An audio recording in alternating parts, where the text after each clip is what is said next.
కృష్ణవేణి గారు అది అంశాన్ని మాట్లాడారు. దానికి చిన్నపరెడ్డి గారు కూడా కౌంటర్ ఇచ్చినటువంటి పరిస్థితి. సో ఓకే, ఆ విషయాన్ని పక్కన పెడితే వ్యక్తిగత అంశాలను పక్కన పెడదాం. సో వాస్తవంగా నిజంగా జగన్మోహన్ రెడ్డి గారు ఈరోజు చిన్నపరెడ్డి గారు మాట్లాడినట్టు చాలా వరకు కూడా రాష్ట్రంలో చాలా వరకు అత్యాచారాలు జరుగుతున్నాయని చెప్పేసి, అమ్మాయిల్ని హత్యలు చేస్తున్నారని చెప్పేసి కూడా చెప్పారు. ఆ వివరాలు కూడా నేను మీకు విత్ డీటెయిల్స్ రిపోర్ట్ కూడా మీకు మరి కాసేపులో నేను ఇస్తాను. నాకు వస్తుంది అది కూడా నేను డిబేట్లోనే చెప్తా కృష్ణాంజనేయులు గారితో డిస్కస్ చేసేటువంటి సందర్భంలో.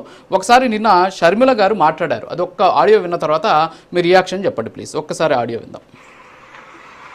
కడుపు మంటకి గురై దేశీయ రాజధాని అని ఎలా అయితే వాళ్ళకు అవమానం కలిగించినట్టు భావించి ఎంతమంది అయితే ఉద్యమించారో వాళ్ళ మీద ద్వేషం చిమ్ముతూ సజ్జల గారు చేసిన వ్యాఖ్యలు, వారు పిశాచులని రాక్షసుల్లాగా ప్రవర్తిస్తున్నారని, ఇంకా చాలా నీచంగా సంకర జాతి అని చాలా నీచంగా మాట్లాడటం జరిగింది. వాటిని కూడా కాంగ్రెస్ పార్టీ ఖండిస్తుంది. తప్పు చేసినప్పుడు క్షమించండి అని అడగడంలో నామోషీ లేదు. అలా కాకుండా మూర్ఖుల్లాగా చేసిన తప్పే మళ్ళీ మళ్ళీ చేస్తున్నారు. ఇది వైసీపీకి కొత్తేమీ కాదు.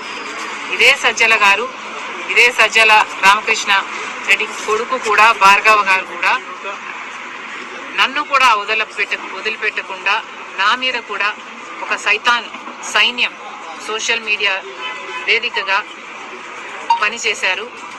రాజశేఖర రెడ్డి బిడ్డనని చూడలేదు, ఒక మహిళనని చూడలేదు, ఒక తల్లినని చూడలేదు. చాలా కించపరిచిన సందర్భాలు అనేకం. జగన్మోహన్ రెడ్డి గారు ఊత పదంలా చెప్తుంటారు, నా అక్క చెల్లెలు అని. మరి అలాంటప్పుడు జగన్మోహన్ రెడ్డి గారు ఆలోచన చేసుకోవాలి, వైసీపీ పార్టీ ఆలోచన చేసుకోవాలి. మీ సొంత అక్క చెల్లెలకి మర్యాద లేదు. కనీసం రాష్ట్రంలో ఉన్న మహిళలు, మీకు ఓట్లేసిన మహిళలు, మిమ్మల్ని ఒకప్పుడు ముఖ్యమంత్రిని చేసిన మహిళలు, కనీసం వాళ్ళనన్నా గౌరవిస్తే మీకు రాజకీయాలలో భవిష్యత్తు ఉంటుంది. లేకపోతే ఎస్ దుర్గాప్రసాద్ గారు విన్నాం. ఇప్పుడు షర్మిల గారు మాట్లాడినటువంటి మాటలు, ఒక సైన్యాన్ని నా మీద కూడా వదిలారు, నన్ను కూడా వదలకుండా ట్రోల్ చేశారు, అంతేకాకుండా మన రాజశేఖర రెడ్డి గారి బిడ్డ అని కూడా చూడకుండా నన్ను చేశారు. సో సొంత అక్క చెల్లెలకే న్యాయం చేయలేనటువంటి పరిస్థితి, మమ్మల్ని ఈ విధంగా ట్రోల్ చేసినటువంటి పరిస్థితి నేపథ్యంలో ఏంటి అసలు ఇదంతా కూడా అని చెప్పేసి ఆమె చాలా ఆవేదనాభరితంగా కూడా మాట్లాడినటువంటి పరిస్థితి. ఇదేం కొత్త కాదని కూడా ఆమె చెప్పినటువంటి సిచ్యువేషన్. ఏమంటారు చిన్నపరెడ్డి గారు, దుర్గాప్రసాద్ గారు? రాజు గారు గుడ్ మార్నింగ్ అండి. రాజు గారు వినపడుతుందా? రాజు గారు మాట్లాడండి. వినపడుతుందా? మాట్లాడండి. రాజు గారు గుడ్ మార్నింగ్. ఈరోజు మొదటిసారిగా డిఎన్ఏ గురించి చెప్తారండి. ఒకటి వేరే అని కాదు. డిఎన్ఏ అంటే ఇంగ్లీష్ లో డిఎన్ఏ, తెలుగులో వంశపారపర్యం. లేలే దీనికి క్లారిటీ చెప్పాలా? డిఎన్ఏ మీన్స్ రాజకీయ పార్టీలకు డిఎన్ఏ ఉండదు, మనుషులకి హ్యూమన్ బీయింగ్ కే డిఎన్ఏ ఉంటది. కానీ వైఎస్ఆర్సీపీ పార్టీకి డిఎన్ఏ సేమ్ డిఎన్ఏ ఎందుకుందని అంటే ఈ ఎపిసోడ్ లో జరిగినటువంటి కార్యక్రమాలు చూస్తే ఏ ఒక్క లీడర్ కూడా కనీసం దీన్ని ప్రజాస్వామ్యయుతంగా ఖండించిన దాఖలాలు లేవు. టాప్ టు బాటం, కింద మండల స్థాయి నుంచి మొదలు పెడితే జిల్లా స్థాయి నుంచి రాష్ట్ర స్థాయి వరకు మాట్లాడే వాళ్ళ మొత్తం పద్ధతి కూడా ఒకే తీరుగా ఉంది. ఆ పార్టీ విధి విధానం సేమ్ ఒకే తీరు ఉంది. దానికి డిఎన్ఏ అనబడుతుంది. అంతేగాని రాజకీయ పార్టీలకు డిఎన్ఏ ఉండదండి. మాకు కూడా తెలుసు ఆ విషయం. ఫర్ ఎగ్జాంపుల్ చెప్పడానికి, ప్రజలకు అర్థం కావటానికి చెప్తున్నాం.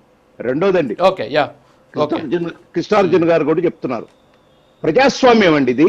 ఫస్ట్ పబ్లిక్, ఆ అమరావతి మహిళలు కానీ, అమరావతి ప్రజలు కానీ, ప్రజాస్వామ్యవాదులు కానీ ఈ చర్చ రాగానే బయటకు వచ్చి నిరసనలు తెలిపారు. ప్రజాస్వామ్య హక్కు అది.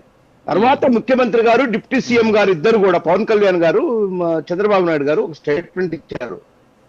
డెఫినెట్ గా వీళ్ళ మీద యాక్షన్ తీసుకోబడుతుంది, యాక్షన్ తీసుకుంటామని చెప్పారు. ఎక్కడ ప్రజల్ని రెచ్చిపోమ్మని చెప్పాలి అక్కడ. దయచేసి స్ట్రైట్ అంటే వారు మాట్లాడేదాన్ని నేను స్ట్రైట్ చేస్తున్నాను, అంతే, వేరే ఏం లేదు. అర్థం చేసుకోండి. రెండోది, గత ప్రభుత్వంలో చేసిన దానికి ఈ ప్రభుత్వం నడుపుతున్న దానికి వేరియేషన్ మీరే చెప్పాలా. మీరు మధ్యవర్తిగా ఉన్నారు, మీరు అన్ని రకాలుగా చూసారు, మీరే చెప్పాలా. దెర్ ఇస్ ఎ లా. మీరు అన్నారు బిఆర్ నాయుడు గారు కానీ, మూర్తి గారు కానీ, లేకపోతే వారికి నోటీస్ ఇచ్చినాక వాళ్ళు కోర్టుకు పోయి తెచ్చుకున్నారని, కోర్టు ఎక్విటల్ చేసింది వాళ్ళని. ఈ కేసు తప్పుడు కేసు అని